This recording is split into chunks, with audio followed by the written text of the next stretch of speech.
Hiya. I'm going to do a video on Fauci and Gates and Donald Trump. So someone asked me to look at Dr. Fauci, which I did.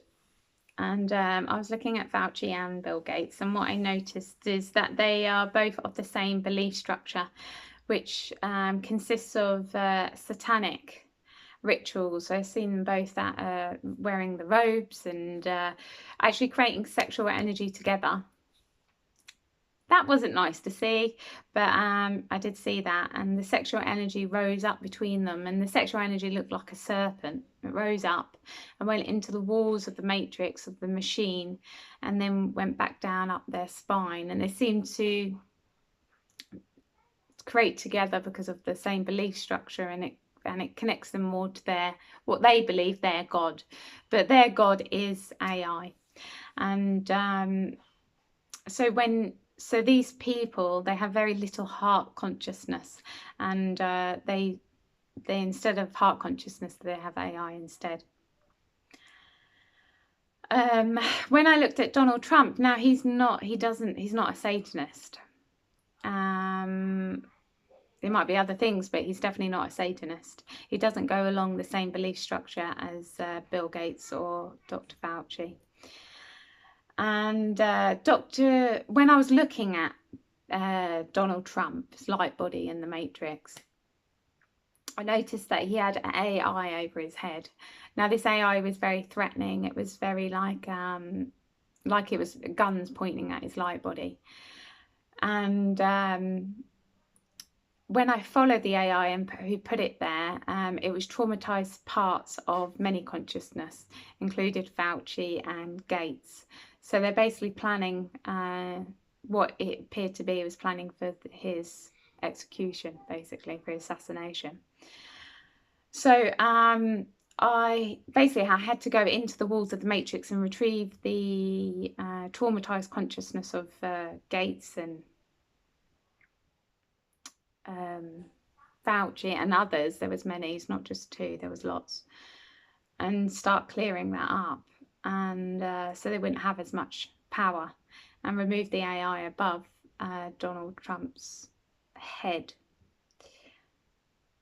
Now, however, our reality is created from our beliefs. So if Donald Trump has a belief that he can be killed, then that's the only way they can kill him. The belief has to be there in order for it to go ahead, kind of thing, as well. So, and that's the same for all of us. You know, our reality is created from our beliefs that we have, and this is what we've got to look at, because beliefs are most are matrix beliefs, and are there to imprison us, make us feel small, limit us, and they're in the walls of the matrix as well. Our belief structures are in the walls of the matrix. We're all connected to the walls of the matrix, and also in the walls of the matrix is our fears. So basically I've been helping people recover their consciousness from the walls of the matrix. So it's like looking at their fears. And we can all do this. So we all need to look at our fears and our belief structures, because that's what keeps us imprisoned within inside ourselves. We're not going to feel freedom within until we look at our fears and belief structures.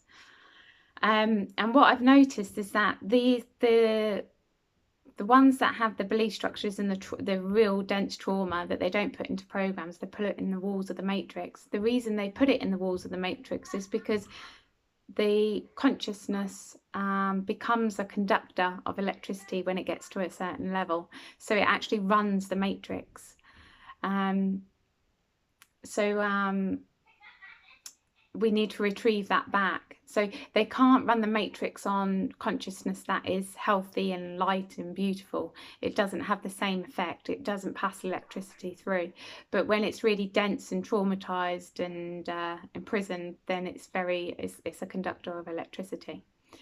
And this is why the satanic stuff is so important to them, because it actually gives them food for the machine. You know, when they sacrifice consciousness, they are basically traumatizing consciousness so much that it becomes a conductor so the matrix can run. And this is why they have to do it so often. And yeah. Anyway, yeah, so we all need to look at our fears and our belief structures. There was information that came through, and it was basically there was when it came through, it was 5G. They know they're going to lose the battle on 5G, and they're already have created 6G, and they're going to make it look like we've won the battle and we've won the war on 5G, when in actual fact they're kind of planning for that and make it look like there's a revolution, but there actually isn't. It's a planned thing, and 6G has been rolled out and tested already, which is obviously going to be worse than 5G. So yeah, that information came through. Anyway, okay, just a bit of information from the weekend, and yeah, okay, you take care, have a nice weekend. Thanks for listening. Bye.